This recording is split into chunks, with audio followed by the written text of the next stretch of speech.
Temporaryong nakagawa sa presohan si Ali Raru Jamal. Human kini makapiyansa og 80,000 ka peso sa korte. Pinaagi sa release order nga gipirmahan ni Judge Renato Tampak sa RTC Branch 23 human makalapas sa RA 10951 kung illegal possession of firearms. Usa si Jamal sa mga nasikop atno sa pag-serve sa RSIDT og search warrant sa 12 ka mga individual sa Purok Darussalam, Barangay Bawing, Hulyo 13 sa gabi. Na-recover sulod sa panimalay ni Jamal ang usa ka KJ9 na pusil o managlahing klase sa bala. Nalipay si Jamal sa pabor kunong gihatag kaniya sa korte sa temporaryo ni ining kagawasan. Apan himpit niya gihapong gipanghimakak nga iya ang mga pusil ug mga bala nga ni-recover sa mga operatiba sa RSIDT.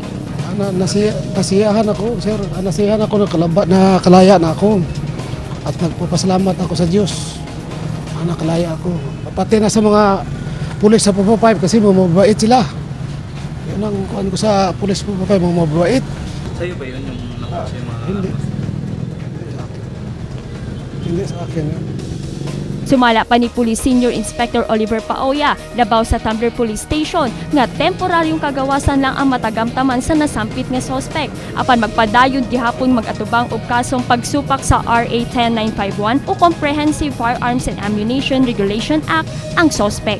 This is only for his temporary liberty. So, at the same time, yung kaso niya is patuloy pa rin ito. Then, dinggit pa ito sa korte kung mapapatunayan ba na guilty siya o ma-acquit siya dito sa kaso niya. Shelane Joy Kanda, Brigada News.